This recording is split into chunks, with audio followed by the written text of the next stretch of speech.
Hello everyone, welcome to my YouTube channel. तो friends, आप लोग कैसे हैं? आई होप आप लोग बहुत ही अच्छे होंगे। तो फ्रेंड्स, हम लोग वायरस के बारे में स्टडी कर रहे थे। इसके पहले वाले वीडियो में हम लोगों ने वायरस के जनरल कैरेक्टर, उसके नोमेनक्लेचर, क्लासिफिकेशन और इसके हिस्ट्री के बारे में हम लोगों ने डिटेल स्टडी किया था। और हम लोगों ने टीएमबी टोबैको मोज़ेक वायरस के बारे में भी स्टडी किया था। आज हम लोग फ्रेंड्स बैक्टीरियोफेज वायरस के बारे में स्टडी करेंगे। और फ्रेंड्स, आप लोग को वीडियो पसंद आए तो please like, share, comment and subscribe कीजिएगा। तो चलिए फ्रेंड्स, हम लोग बैक्टीरियोफेज वायरस के बारे में स्टडी करते हैं। बैक्टीरियोफेज वायरस, तो चलिए हम लोग इसके बारे में देखते हैं। F.W. ट्वार्ट 1915 and F.H.D. हेरल 1917 ने बैक्टीरियोफेज वायरस की डिस्कवरी किया था। F.W. ट्वार्ट 1915 and F.H.D. हेरल 1917 ने बैक्टीरियोफेज वायरस की डिस्कवरी किया था। बैक्टीरियोफेज वायरस बैक्टीरिया में इन्फेक्शन करता है। बैक्टीरियोफेज वायरस बैक्टीरिया में इन्फेक्शन करता है। पर ml सी वाटर में 100 मिलियन फेजेज पाए जाते हैं। पर ml सी वाटर में 100 मिलियन फेजेज पाए जाते हैं। कोलीफेज वायरस, जो वायरस इश्चीरिया कोलाई बैक्टीरिया में इन्फेक्शन करते हैं उन्हें हम कोलीफेज वायरस कहते हैं। कोलीफेज वायरस, जो वायरस इश्चीरिया कोलाई बैक्टीरिया में इन्फेक्शन करते हैं उन्हें हम कोलीफेज वायरस कहते हैं। नेक्स्ट है साइनोफेज वायरस, जो वायरस ब्लू ग्रीन एल्गी या साइनोबैक्टीरिया में संक्रमण करते हैं उन्हें हम साइनोफेज वायरस कहते हैं। साइनोफेज वायरस, जो वायरस ब्लू ग्रीन एल्गी या साइनोबैक्टीरिया में संक्रमण करते हैं उन्हें हम साइनोफेज वायरस कहते हैं। साइनोफेज वायरस की डिस्कवरी सेफरमैन एंड मॉरिस ने किया था, जो डबल स्टैंडर्ड डीएनए वायरस है। साइनोफेज वायरस की डिस्कवरी सेफरमैन एंड मॉरिस ने किया था, जो डबल स्टैंडर्ड डीएनए वायरस होते हैं। स्ट्रक्चर ऑफ बैक्टीरियोफेज वायरस, तो चलिए फ्रेंड्स, हम लोग बैक्टीरियोफेज वायरस के स्ट्रक्चर को देख लेते हैं। तो ये बैक्टीरियोफेज वायरस का स्ट्रक्चर है। तो फ्रेंड्स, फिगर अच्छे से नहीं बन पाया तो आप लोग नेट से अच्छे से फिगर देख लीजिएगा। तो देखिए यहाँ पे हेड है जो DNA covered with protein coat होता है। ये कॉलर रीजन है, ये नेक रीजन है, ये टेल रीजन, ये नेक रीजन है। और यहाँ पे टेल फाइबर्स पाए जाते हैं। ये इंड प्लेट ठीक है जो 200 एंगस्ट्रॉन होता है। और ये यहाँ पे ये 950 एंगस्ट्रॉन के होते हैं और ऊपर वाला रीजन 650 एंगस्ट्रॉन का होता है। तो फ्रेंड्स, आप लोग फिगर अच्छे से देख लीजिएगा। नेक्स्ट पॉइंट है मार्फोलॉजी या बैक्टीरियोफेज वायरस। तो चलिए फ्रेंड्स, हम लोग बैक्टीरियोफेज वायरस के मार्फोलॉजी के बारे में स्टडी कर लेते हैं।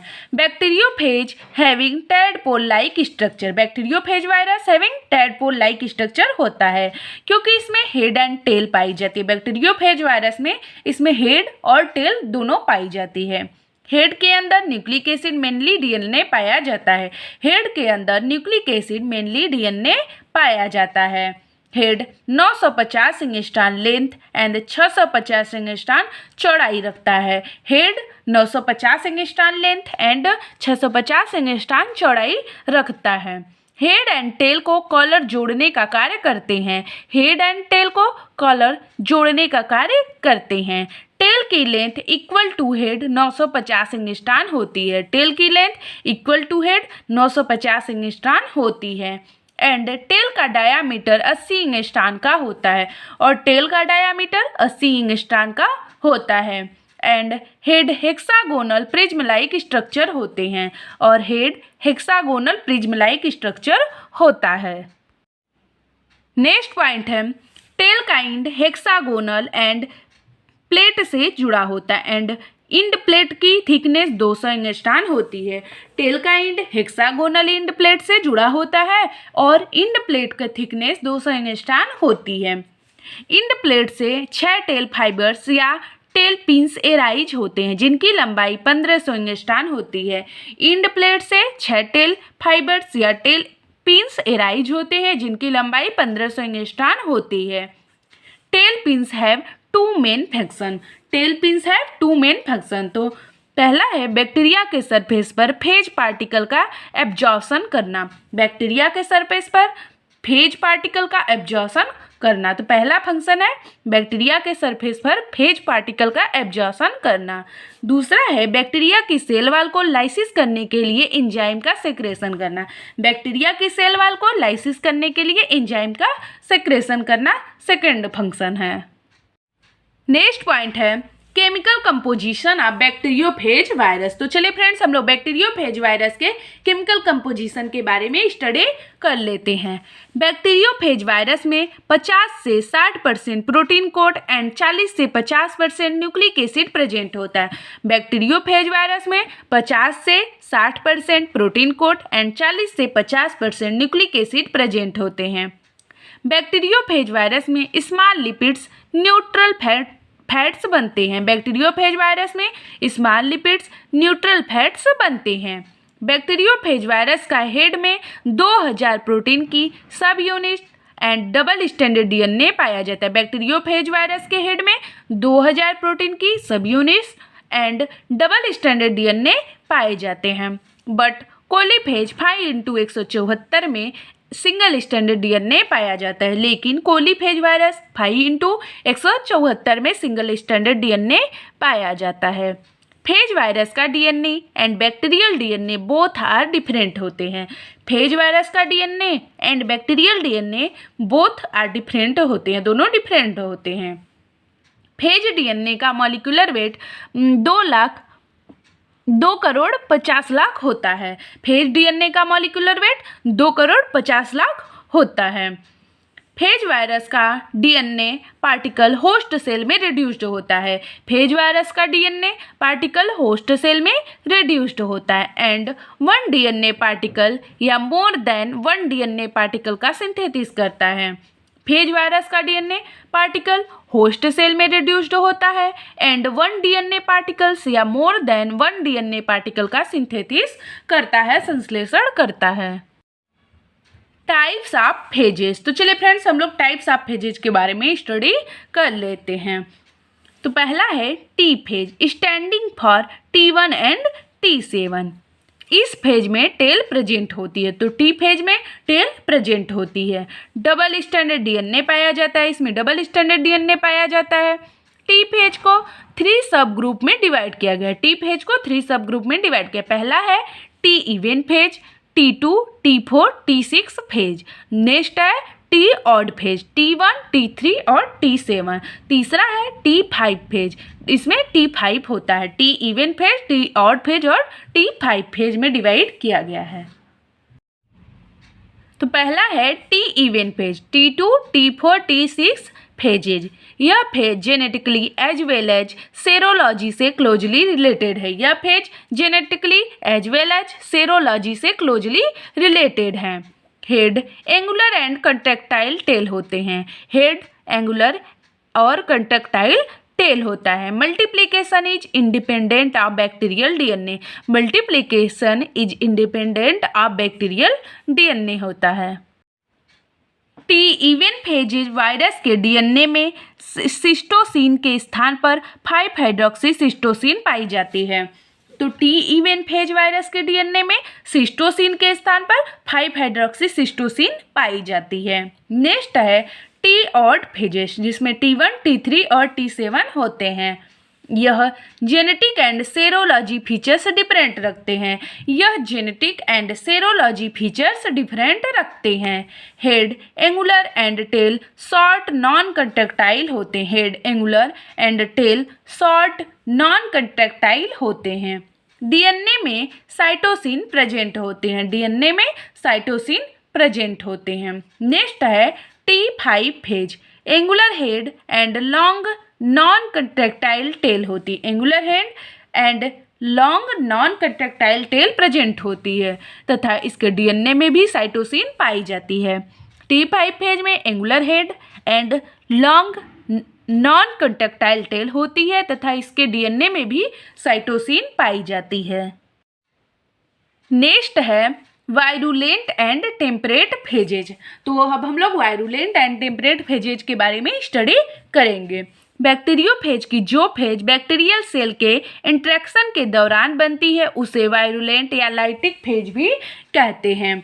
बैक्टीरियोफेज की जो फेज बैक्टीरियल सेल के इंटरेक्शन के दौरान बनती है उसे वायरुलेंट या लाइटिक फेज भी कहते हैं। बैक्टीरियोफेज वायरस बैक्टीरिया में एग्जिस्ट 3 क्लियर कट्स स्टेट्स में करता है। बैक्टीरियोफेज वायरस बैक्टीरिया में एग्जिस्ट 3 क्लियर कट्स स्टेट्स में करता है। पहला है एक्स्ट्रा सेलुलर वेरियन, दूसरा है वेजिटेटिव फेज, तीसरा है प्रोफेज। तो पहला है एक्स्ट्रा सेलुलर वेरियन, दूसरा है वेजिटेटिव फेज और तीसरा है प्रोफेज। तो पहला है एक्स्ट्रा सेलुलर वेरियन। यह बैक्टीरियोफेज की कंप्लीट फॉर्म है जिसमें both nucleic acid and protein coat present bacteria में इन्फेक्शन करते हैं। यह बैक्टीरियोफेज की कंप्लीट फॉर्म है जिसमें both nucleic acid and protein coat present bacteria में इन्फेक्शन करते हैं। नेक्स्ट है vegetative phage and prophage. Bacteria में इंट्रासेलुलर इन्फेक्शन करता है। वेजिटेटिव फेज एंड प्रोफेज में बैक्टीरिया में इंट्रासेलुलर इन्फेक्शन करता है। नेक्स्ट पॉइंट है vegetative nucleic acid bacterial cell के अंदर इंडिपेंडेंटली रेप्लिकेशन कर सकता है। Vegetative nucleic acid bacterial cell के अंदर इंडिपेंडेंटली रेप्लिकेशन कर सकता है। नेक्स्ट पॉइंट है but prophage never independently replication करता है, लेकिन प्रोफेज कभी नहीं इंडिपेंडेंटली रेप्लिकेशन करता है। प्रोफेज बैक्टीरियल डीएनए के साथ ही रेप्लिकेशन करता है। प्रोफेज बैक्टीरियल डीएनए के साथ ही रेप्लिकेशन करता है। एंड जब बैक्टीरिया के अंदर प्रोफेज अवस्था पाई जाती है तो उसे लाइसोजेनिक बैक्टीरिया कहते हैं, और जब बैक्टीरिया के अंदर प्रोफेज अवस्था पाई जाती है तो उसे लाइसोजेनिक बैक्टीरिया कहते हैं। एंड जिस वायरस का न्यूक्लिक एसिड प्रोफेज बन जाता है उस वायरस को लाइसोजेनिक, टेम्परेट या एवायरुलेंट फेज कहते हैं, और जिस वायरस का न्यूक्लिक एसिड प्रोफेज बन जाता है उस वायरस को लाइसोजेनिक, टेम्परेट या एवायरुलेंट फेज कहते हैं। अर्थात अदर हैंड की जो वायरस होस्ट सेल के अंदर मल्टीप्लिकेशन करते हैं उन्हें वायरुलेंट या लाइटिक फेज कहते हैं। अर्थात अदर हैंड की जो वायरस होस्ट सेल के अंदर मल्टीप्लिकेशन करते हैं उन्हें वायरुलेंट या लाइटिक फेज कहते हैं। एवायरुलेंट या टेम्परेट या लाइसोजेनिक फेज होता है। एवायरुलेंट या टेम्परेट या लाइसोजेनिक फेज होते हैं।